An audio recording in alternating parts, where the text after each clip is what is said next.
जय हिंद दोस्तों, स्वागत है आज की इस वीडियो में। दोस्तों आज की इस वीडियो में हम आप सभी को यानी कि 500 सवालों की सीरीज का पार्ट 2 वीडियो है, ठीक है। तो दोस्तों पार्ट 1 अगर वीडियो आप नहीं देखें तो जाकर देख लीजिएगा, डिस्क्रिप्शन में लिंक मिलेगा, वहाँ पे जाकर देख लीजिएगा। दोस्तों चलिए हम पार्ट 2 वीडियो को देखते हैं। दोस्तों हम एक पार्ट में आप लोग को 50 सवालों को कवर कर रहे हैं, ठीक है। ये हमारा पार्ट 2 वीडियो है। तो चलिए दोस्तों हम सवाल को शुरू करते हैं। दोस्तों 51 नंबर सवालों में कहा जा रहा है कि निम्नलिखित में से कौन एक आवेश रहित कण है। तो दोस्तों इस सवाल का सही आंसर होगा न्यूट्रॉन, ठीक है। चलिए दोस्तों हम अगले सवाल को देखते हैं। दोस्तों अगला सवाल में कहा जा रहा है कि पौधों की आंतरिक संरचना का अध्ययन कहलाता है दोस्तों शारीरिक, ठीक है। दोस्तों सवालों में कहा जा रहा है कि पौधों को यानी कि जो पौधों की आंतरिक संरचना का अध्ययन कहलाता है शारीरिक, ठीक है। क्या कहलाता है? शारीरिक कहलाता है। अगला सवाल है कि निम्न में से किस रंग का यानी कि अपवर्तनांक सबसे अधिक होता है। तो दोस्तों इस सवाल का सही आंसर होगा बैगनी, ठीक है।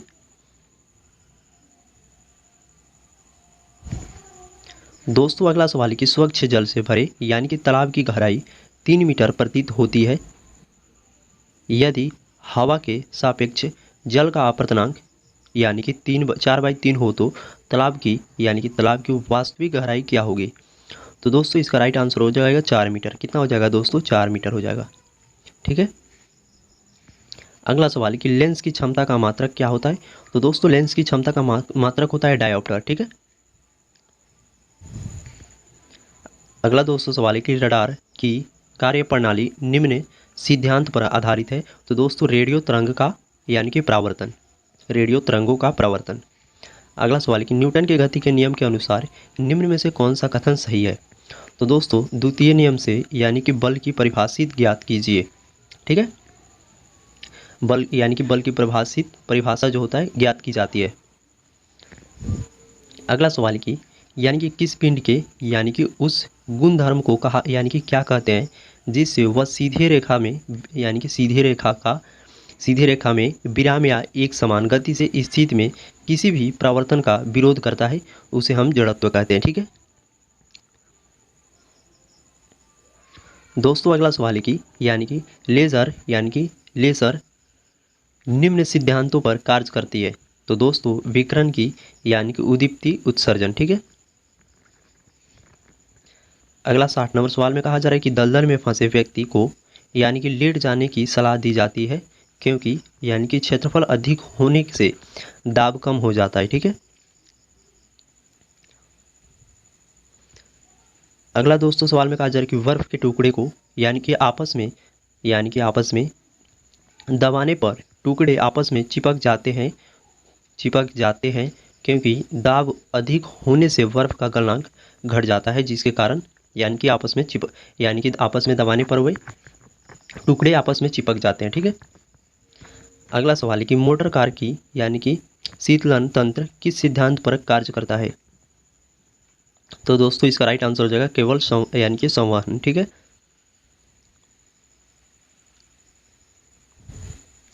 अगला दोस्तों सवाल में कहा जा रहा है कि जीवित प्राणियों के शरीर में होने वाली निम्नलिखित में से कौन सी एक प्रक्रिया पाचक प्रक्रिया है। तो दोस्तों इसका राइट आंसर हो जाएगा प्रोटीनों का एमिनो अम्ल में यानी कि बिगड़। अगला सवाल है कि एक टेलीविज़न में यानी कि दूरस्थ नियंत्रण के लिए किस प्रकार के वैद्युत चुंबकीय विकिरण का उपयोग किया जाता है। तो दोस्तों इसका राइट आंसर हो जाएगा यानी कि हर्ट्ज या लघु रेडियो यानी कि रेडियो तरंग, ठीक है। हतर्ज हो जाएगा, हतर्ज या लघु रेडियो तरंग। अगला जो सवाल है कि मीथेन जिसके वायुमंडल में उपस्थिति वह है यानी कि बृहस्पति, ठीक है, बृहस्पति ग्रह है। दोस्तों अगला सवाल में कहा जा रहा है कि यानी कि प्रोटीन के पाचन में सहायक एंजाइम है। दोस्तों इसका राइट आंसर हो जाएगा ट्रिप्सन।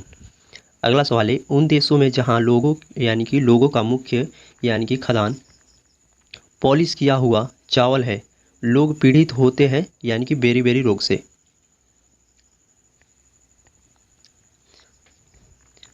अगला सवाल कि मांसपेशियों में निम्नलिखित में से किसके यानी कि होने से थकान होती है। तो दोस्तों इसका राइट आंसर हो जाएगा लैक्टिकम।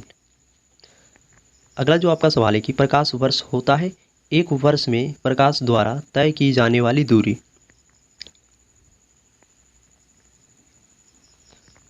अगला जो सवाल है कि समुद्र की गहराई नापने के लिए यानी कि नापने के लिए कौन सा उपकरण का प्रयोग किया जाता है, तो इसका राइट आंसर हो जाएगा फेदोमीटर। अगला सवाल है कि कंप्यूटर की आईसी चिप्स किस पदार्थ की बनी होती है, तो दोस्तों इसका राइट आंसर हो जाएगा सिलिकॉन की।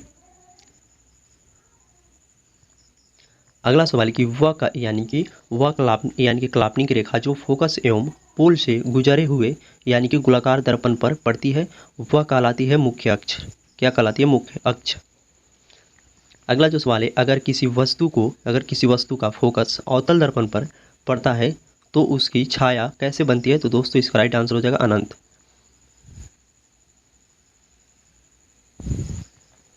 अगला सवाल है कि वह धातु जो अम्ल एवं क्षार के साथ क्रिया करके हाइड्रोजन निकालती है उसे हम जिंक कहते हैं। ठीक है।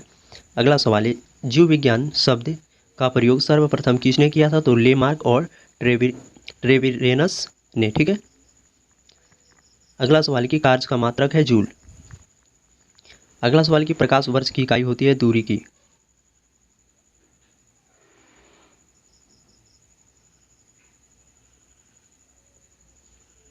अगला दोस्तों सवाल की एक ही प्रकार के परमाणुओं से मिलकर बना पदार्थ कहलाता है तत्व। अगला सवाल कि दो या दो से अधिक तत्वों के मात्रक यानी कि मात्रा के विचार से एक निश्चित अनुपात में संयोग करने से बनता यानी कि बना पदार्थ कहलाता है यौगिक।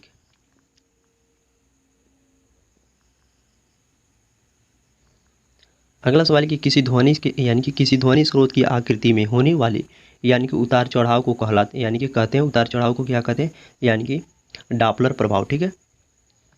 अगला सवाल कि कोई कण एक सेकेंड में जितने कंपन करते हैं उस संख्या को कहते हैं, तो आवृत्ति। ठीक है। अगला जो सवाल है कि वायु में ध्वनि की चाल 332 मीटर प्रति सेकंड होती है, यदि दाब बढ़ाकर दोगुनी कर दी जाए तो ध्वनि की चाल कितना होगा, तो दोस्तों 332 ही मीटर प्रति सेकंड होगा। ठीक है। अगला सवाल है कि निम्नलिखित में से समय का मात्रक नहीं है, तो दोस्तों प्रकाश वर्ष। अगला सवाल है कि पारसेक इकाई होती है दूरी की। अगला सवाल है कि निम्नलिखित में से कौन यानी कि धातु होते हुए भी विद्युत का यानी कि कुचालक है, तो दोस्तों इसका राइट आंसर हो जाएगा शीशा। अगला सवाल है कि निम्नलिखित में से किस यानी कि अधातु में धातुई चमक पाई जाती है, तो ग्रेफाइट हो जाएगा और आयोडीन। अगला सवाल है कि एक गुब्बारे में हाइड्रोजन व ऑक्सीजन गैस के बार बार अणु है। ठीक है। यदि गुब्बारे में एक छेद कर दी जाए तो हाइड्रोजन गैस तेजी से निकलेगी। ठीक है। आइए अगला जो हमारा सवाल है कि कपूर के छोटे छोटे टुकड़े जल की सतह पर नाचते हैं यानी कि पृष्ठ तनाव के कारण। अगला सवाल है कि पानी का घनत्व अधिकतम होता है 4 डिग्री सेल्सियस पर। अगला सवाल कि यदि दो उपग्रह एक ही वृत्ताकार कक्षा में चक्कर लगाते हैं तो उनको वेग समान होगा। ठीक है। उनका वेग जो होगा वो समान होगा। अगला जो सवाल कि पृथ्वी की परिक्रमा कर रहे यानी कि एक उपग्रह से यानी कि पैकेट छोड़ दिया जाता है तो उपग्रह के साथ उसी चाल से पृथ्वी की परिक्रमा करेगी। ठीक है। सवाल में कहा जा रहा है कि पृथ्वी की परिक्रमा कर रहे एक उपग्रह से यानी कि पैकेट छोड़ दिया जाता है तो यानी कि उपग्रह के साथ उसी चाल से पृथ्वी की परिक्रमा करेगा। अगला सवाल है कि निम्नलिखित में से कौन एक यौगिक है, तो दोस्तों इसका राइट आंसर हो जाएगा अमोनिया। अगला सवाल है कि यंग प्रत्यास्था गुणांक का एसआई मात्रक है। दोस्तों यंग यानी कि प्रत्यास्था गुणांक का एसआई मात्रक क्या हो जाएगा, न्यूटन प्रति मीटर। ठीक है।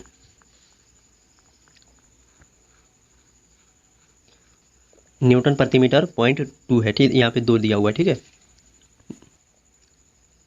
अगला सवाल है कि कैंडेला मात्रक है,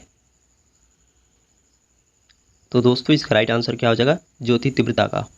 अगला सवाल कि जल एक यौगिक है क्योंकि इसमें रासायनिक बंधों से जुड़े हुए दो भिन्न तत्व होते हैं। क्या कहा जा रहा है कि जल एक यौगिक है जिसे रासायनिक बंधों से जुड़े हुए दो भिन्न तत्व होते हैं। अगला जो हमारा सवाल कि वह विज्ञान जिससे संबंधित जीवधारियों अध्ययन होते हैं कहलाते हैं जीव विज्ञान।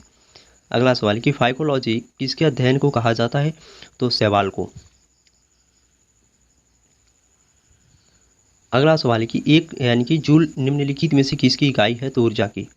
अगला सवाल कि मात्रकों की अंतर्राष्ट्रीय पद्धति कब लागू की गई? तो 1971 ईस्वी में। अगला सवाल कि चमगादड़ अंधेरे में उड़ते हैं क्योंकि चमगादड़ यानी कि पराश्रव्य तरंग यानी कि उत्पन्न करते हैं। ठीक है, तो दोस्तों वीडियो कैसा लगा? वीडियो अच्छा लगा होगा तो वीडियो को लाइक और शेयर कीजिएगा। चलिए दोस्तों नेक्स्ट वीडियो में मिलते हैं।